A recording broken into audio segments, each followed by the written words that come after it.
हाल ही में बिहार में बने एनडीए की सरकार अब डगमगाने लगी है।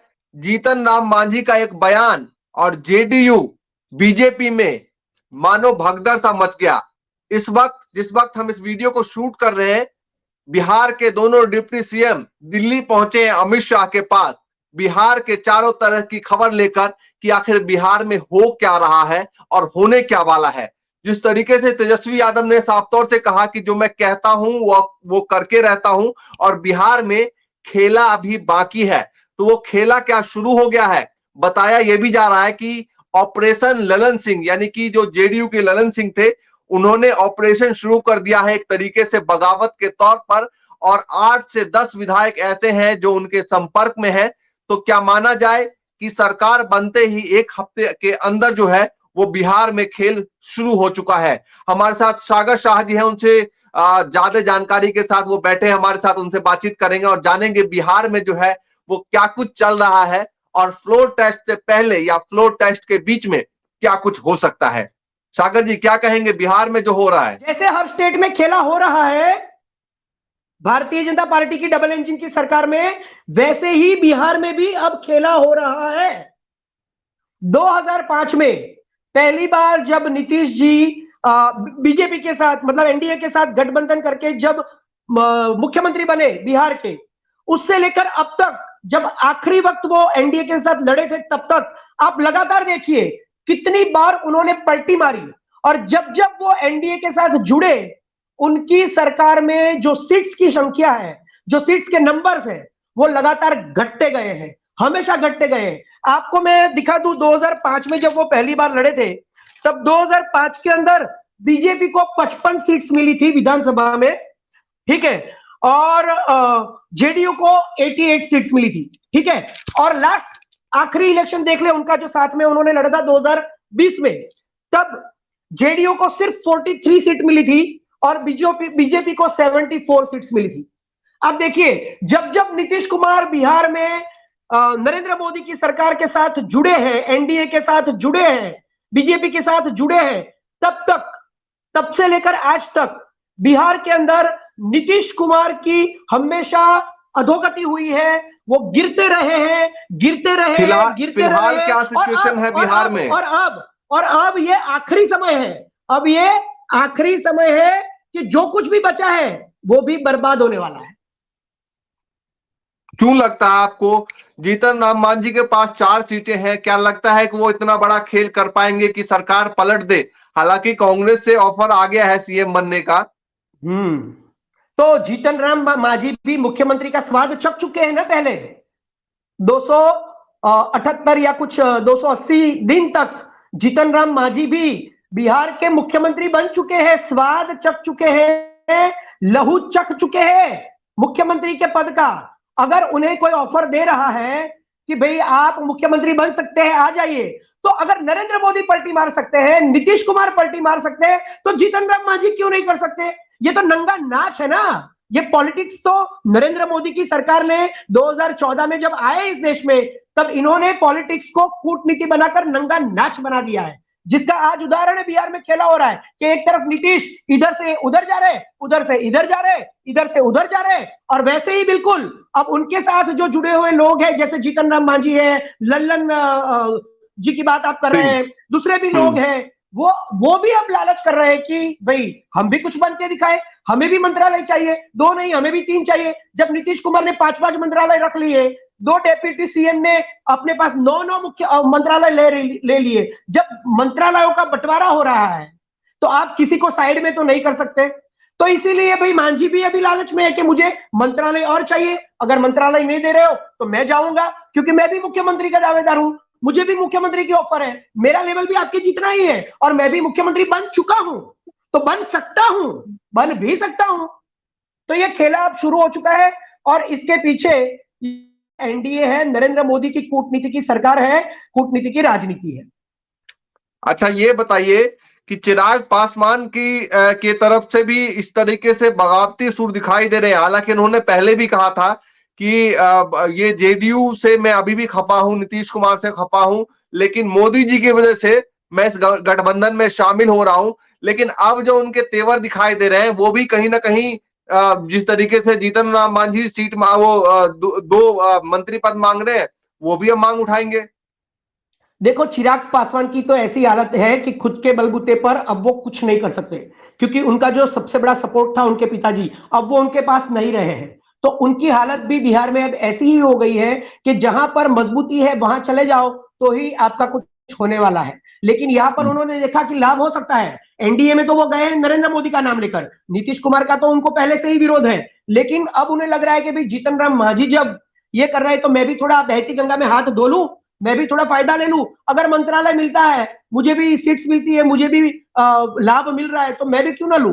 तो सभी लोग अब एक साथ हो गए हैं। और मैं आपको अंदर से बताऊं, इंडिया गठबंधन की शुरुआत करने वाले नीतीश जी थे, लेकिन इंडिया गठबंधन की 28 पार्टियों को पता था कि ये पलटूराम है, ये कभी भी पलट सकते थे। इसीलिए उन्होंने आखिरी वक्त तक 4-4 बैठक हो गई, कुछ कुछ राज्यों में तो सीट शेयरिंग भी हो गई, लेकिन उन्होंने नीतीश कुमार को कोई पद सिर्फ इसलिए नहीं दिया था क्योंकि इंडिया गठबंधन के सारे लोग इंटेलिजेंट लोग हैं। आप ममता जी की बात कर लीजिए, राहुल गांधी की बात कर लीजिए, मल्लिकार्जुन खड़गे जी की बात कर लीजिए, अरविंद केजरीवाल जी की बात कर लीजिए, आप यूपी के जो वो है उनकी बात कर लीजिए, यादव जी, अखिलेश यादव जी।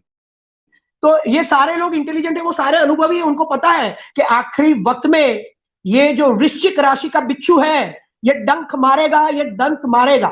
जैसे नरेंद्र मोदी और अमित शाह ने कहा था कि हमारे लिए अब नीतीश कुमार के दरवाजे बंद हो चुके हैं, चाहे दुनिया इधर की उधर चली जाए, लेकिन नीतीश कुमार अब भारतीय जनता पार्टी या एनडीए के मेंबर नहीं बन सकते हैं। वैसे ही नीतीश कुमार ने भी कहा था, मैं वही बोल रहा हूं कि उन बिच्छू ने भी यही बोला था कि मैं मरना कबूल करूंगा लेकिन एनडीए में कभी नहीं जाऊंगा। तो ये दोनों लोगों ने चिल्ला चिल्ला कर 4 रास्ते पर, चौराहे पर देश के 140 करोड़ लोगों को उल्लू बनाया था। आज दोनों एक हो गए हैं। मतलब देश को कौन उल्लू बना रहा है? कांग्रेस नहीं उल्लू बना रही है, कांग्रेस नहीं चीटिंग कर रही है, इंडिया गठबंधन नहीं फ्रॉड कर रहा है। ये दो बिच्छू की राशि के लोग देश के सामने नाटक कर रहे हैं, ड्रामा कर रहे हैं, खेला कर रहे हैं, 140 करोड़ लोगों को ये उल्लू बना रहे हैं। ऐसे अच्छा, ये बताइए कि ये ठग है, ठग्स ऑफ हिंदुस्तान है, ठग्स ऑफ हिंदुस्तान है ये लोग। ये बताइए कि बिहार से दोनों डिप्टी सीएम दिल्ली पहुंच गए हैं अमित शाह जी के पास, पूरा रिपोर्ट पहुंचाने की आखिर बिहार में क्या हो रहा है। अब देखिए, ये तो मोदी सरकार की पॉलिसी है कि जहां जहां पर उनकी सरकार गठबंधन में होती है वहां पर जो डेप्यूटी सीएम होते हैं या राज्यपाल होता है तो ये उनके पैदे होते हैं, उनके प्यादे होते हैं, उनके क्या बोलते हैं, उनके ही आदमी होते हैं, ताकि वो जो मतलब सरकार चल रही है गठबंधन में उसको फिर बाद में गिराना है। पहले वहां पे गठबंधन करना है, पहले उनकी खुद की सरकार वहां पे बनानी है, फिर अंदर घुसने के बाद ऐसे पैर फैलाने हैं। मैंने आपको बताया कि 2005 में जेडीयू की सबसे ज्यादा सीटें थी, आज बीजेपी की, मतलब आखिरी इलेक्शन जब वो लड़े थे तब बीजेपी की ज्यादा थी, जेडीयू के पास, नीतीश कुमार के पास कुछ भी नहीं था। तो ये पहले से दीमक की तरह अंदर घुस जाते हैं और ऐसा दीमक लगाते हैं कि जहां की सरकार, वहां की सरकार जो होती है स्टेट की, वो गिर जाती है, फिर वो बीजेपी अपना कब्जा कर लेती है। और उस जीत के लिए ये लोग क्या करते हैं कि राज्यपाल और जो डेप्यूटी सीएम जो 2-2, 3-3 बना देते हैं, उनको अपना आदमी बनाते हैं और वहां जो सरकार होती है उसको गिराते हैं। आप देखिए, महाराष्ट्र में भी 17-18 साल पुराना ही रिलेशन था जैसे नीतीश कुमार का है। उद्धव ठाकरे को सीएम बनाया, फिर बाद में क्या किया, अपने आदमियों को अंदर डालकर उद्धव ठाकरे जी को वहां से हटा दिया। सेम टू सेम ये फिर से पहले कर चुके हैं बिहार में, फिर से यही करने जा रहे हैं। लेकिन नीतीश कुमार की याददाश्त चली गई है या मानसिक संतुलन बिगड़ गया है, वो औरतों के बारे में कुछ भी अनाप शनाप बोलते हैं। जब वो बोले थे तब भारतीय जनता पार्टी और एनडीए ने ही विरोध किया था कि ये औरतों के लिए सबसे बड़ा अपमान नीतीश कुमार ने किया है। आज वही स्मृति ईरानी चुप बैठी है, नरेंद्र मोदी चुप बैठे हैं, वो अमित शाह भी चुप बैठे हैं। और जब 33% महिलाओं को आरक्षण देने की बात करके फिर से एक लॉलीपॉप दे रही है, क्योंकि वो होने वाला तो 2029 में है, तो महिलाओं को सम्मान देने की बात करने वाले लोग आज महिलाओं का अपमान करने वाले लोगों को अपने साथ जोड़ रहे हैं। और ये तो इनका इतिहास है। अब देखिए, महिला एथलेट्स का अपमान करने वाले ब्रिजभूषण शरण को आज भी वहां पर बिठाया है। राम रहीम बलात्कारी साबित हो चुका है, उसको भी पैरोल मिल रहे हैं। तो ऐसे क्रिमिनल्स महिलाओं का अपमान करने वाले लोगों को ये एनडीए आज खुद के साथ जोड़ रही है। ये इनका खेला अच्छा, है, इनका इतिहास है। ये बताइए बिहार में क्या तेजस्वी यादव की इतनी शाख बन चुकी है कि वो कुछ विधायकों को समझा बुझा कर या इस तरीके से अपने पास बुला सके? क्योंकि कहते हैं कि जो लालू यादव का दौर था वो दौर अलग था। तब लालू यादव की बात मानते थे, अगर एक बार कहने पे 10-20 विधायक जो है आ सकते थे, लेकिन ये दौर अलग है। तो क्या लगता है कि ला पाएंगे? बिल्कुल दौर अलग है। लालू जी का दौर, नीतीश जी का दौर अलग था। दौर बदल चुका है। आज युवा नेतृत्व चाहिए लोगों को। आप देखिए राहुल गांधी के इर्द गिर्द इंडिया गठबंधन में भारत जोड़ो यात्रा करने के बाद अब भारत न्याय यात्रा में भी इतने लोग उमड़ रहे हैं। बिहार में देखिए, आप झारखंड में देखिए, आप बंगाल में देखिए, आप आसाम में देखिए, वहां के मुख्यमंत्रियों को राहुल गांधी को रोकना पड़ा मंदिर में जाने से, फिर किसी यूनिवर्सिटी में जाने से। लेकिन क्या हुआ, यूनिवर्सिटी वाले रोड पर आ गए राहुल गांधी को मिलने के लिए। तो राहुल गांधी एक युवा नेतृत्व है। बिल्कुल वैसे ही बिहार में आज तेजस्वी यादव एक युवा नेतृत्व है, और बिहार के लोगों को राहुल गांधी की तरह तेजस्वी यादव में भी बिहार के लिए एक स्वच्छ, एक निर्मल नहीं, मेरा नेता सवाल दिख ये रहा नहीं है। था। मेरा ये सवाल है कि वो विधायकों को तोड़ पाएंगे? जेडीयू से हो या फिर बीजेपी से विधायकों को तोड़ पाएंगे? बिल्कुल बिल्कुल, मैं वही बोल रहा हूं कि जो तेजस्वी यादव की पार्टी है और जो आरजेडी है नीतीश कुमार की, उनके लोग भी यही चाहते हैं कि नीतीश कुमार अब जेडीयू फिर से। जेडीयू हाँ। हाँ, जेडीयू, जो मैंने नीतीश कुमार बोला, नीतीश कुमार की हाँ, जो नीतीश पार्टी कुमार। है वो, और आरजेडी, ये लालू प्रसाद यादव की पार्टी, दोनों पार्टियों हम्म। के लोग भी चाहते हैं कि अब नीतीश कुमार का वक्त खत्म हो चुका है। नीतीश कुमार अब इस बिहार के मुख्यमंत्री नहीं बनने चाहिए। इसीलिए तो आज देखो लल्लन सिंह जी भी विरोध में है, फिर चिराग पासवान भी इस तरह से सुर दिखा रहे हैं कि विरोधी सुर है। उसके बाद आपने बोला कि 10 लोगों के तो फोन बंद आ रहे हैं, और 10 से 12 लोग, जीतन राम मांझी के जो 4 लोग हैं उसके बावजूद और 10 लोग ऐसे हैं जो विरोधी सुर दिखा हम्म। रहे हैं, और उनके सारे लोगों के फोन भी आज बंद आ रहे हैं। तो तेजस्वी यादव ने कहा कि खेला तो अब शुरू होगा, मतलब खेला शुरू हो चुका है। अच्छा, तो ये बिहार के बताइए, लोग भी आप चाहते लोगों हैं। को और तमाम लोगों को उम्मीद थी क्या कि जिस तरीके से ये नीतीश कुमार को इंडिया गठबंधन को इकट्ठा किया, सबको बुलाया, पहली मीटिंग जो है वो बिहार में ही हुई और फिर बिहार में ही खेला हो गया? सही है, ये बिल्कुल हुआ। लेकिन ये इंडिया गठबंधन के लोगों को तो पता ही था कि ये तो बिच्छू है, कभी भी डंक मारेगा, पलटू राम है, इनकी इमेज पलटू राम की है। अभी तो उनके ही लोग बोल रहे हैं कि इनकी तो अब याददाश्त भी चली गई है। जब शपथ लिए, शपथ के बाद उनका कुछ वो खेस या गमछा था वो वहीं पे भूल गए थे, बिल्कुल। फिर वो 15 मिनट के बाद वापस आए और उन्होंने अपना गमछा लिया। पहले औरतों के बारे में कुछ बोले तो नहीं बोलना चाहिए, माफी मांगनी चाहिए, तो फिर से बोले वो, उन्हें याद ही नहीं हम्म। रहता है। उनकी हम्म। मानसिकता, जो मानसिक संतुलन है, उसके ऊपर भी सवाल उठ रहे हैं, और वो वही लोग उठा रहे हैं जो लोग उनके साथ जुड़ रहे हैं, क्योंकि उनको तो पता है कि मुझे ऐसा ही मुख्यमंत्री चाहिए, एक बार आना है। फिर 2024 में जब इलेक्शन हो जाएगा, उसके बाद जैसे वसुंधरा को हटा दिया है ना, शिवराज सिंह को हटा दिया, रमन सिंह को हटा दिया, जब खुद के नेताओं को हटा दिया, तो नीतीश कुमार क्या है हमारे लिए? और कितनी बार, ये 9वीं बार जब मुख्यमंत्री की शपथ ली है, 2005 से लेकर 2000 आज 24 चल रहा है, तब तक इन्होंने 4 से 5 बार पलटी मारी है, कभी आरजेडी के साथ, कभी कांग्रेस के एक साथ, आखिरी कभी सवाल बीजेपी के साथ। एक आखिरी सवाल, जेडीयू के एक तरीके से वरिष्ठ नेता और सलाहकार रहे हैं, मेरे को नाम अभी मैं भूल गया हूं, उन्होंने जो कहा है कि अगर कुत्ता काट ले तो उसका इलाज है, 14 इंजेक्शन लगते हैं, लेकिन कुर्सी काट ले तो इसका कोई इलाज नहीं है। कैसे देखते हैं? मैं वही बोल रहा हूं कि सबसे पहले तो कुर्सी नरेंद्र मोदी को काट चुकी है।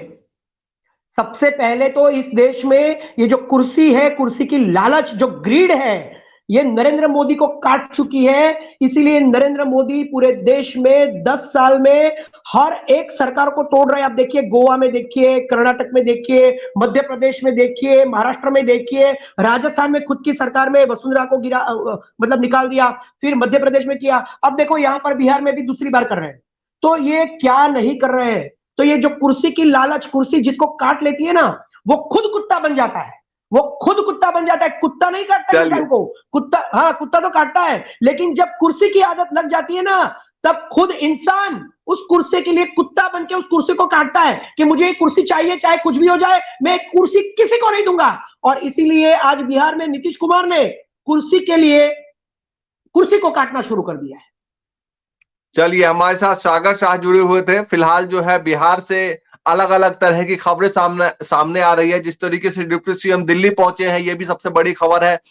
तो उधर चिराग पासवान भी अपने तेवर दिखाने शुरू कर दिए हैं। जीतन राम मांझी को ऑफर आ गया है और उनका जो तल्ख है उसमें भी बदलाव दिखाई दे रहा है। तो ये तमाम खबरें चल रही है, जिसके बीच में कहा जा रहा है कि फ्लोर टेस्ट से पहले या फ्लोर टेस्ट के दिन जो है वो सरकार गिर सकती है। जल्दी, हाँ बताइए। देखो, एक छोटी सी बात रहेगी जो मैं बताना चाहता हूं अंत में। पहले ये जो फ्लोर टेस्ट है वो 10 तारीख को होने वाला था, लेकिन बिल्कुल। लगा कि यहाँ पे खेला हो रहा है, सरकार शायद एनडीए के पक्ष में ना भी आए, तो इसीलिए सबको पटाने के लिए, मनाने के लिए 25 करोड़ 50 करोड़ की ऑफर देने के लिए 2 दिन का वक्त और लिया गया और इस टेस्ट को डिले कर दिया गया, 10 की जगह पे 12 कर दिया गया। और इसके दो ऑप्शन हो सकते हैं, या तो खेला हो सकता है या फिर नरेंद्र मोदी ने जैसे राजस्थान में वसुंधरा को चुप कर दिया, मध्य प्रदेश में शिवराज सिंह चौहान को चुप कर दिया और वहां छत्तीसगढ़ में भी जो रमन सिंह थे उनको चुप कर दिया, वैसा भी हो सकता है। सो देयर आर 2 ऑप्शंस, क्योंकि ये सरकार मतलब कुर्सी को काटने के लिए कुछ भी कर सकती है। या तो यहां पे खेला हो सकता है या फिर नरेंद्र मोदी ने जिस तरह से अपने 3 स्टेट्स में किया वैसा भी हो सकता है। तो कुछ भी हो सकता है यहां। चलिए, देखने वाली बात यह है कि फ्लोर टेस्ट में क्या कुछ होता है। फिलहाल सब पूरे अटकलों के बीच में लगातार खबरें चल रही है तमाम चैनलों पे। अब जो भी अपडेट होगा आप तक पहुंचाएंगे। फिलहाल सागर शाह जी हमारे साथ जुड़े हुए थे, उनसे बातचीत कर रहे थे और आगे भी लगातार करेंगे। फिलहाल के लिए नमस्कार।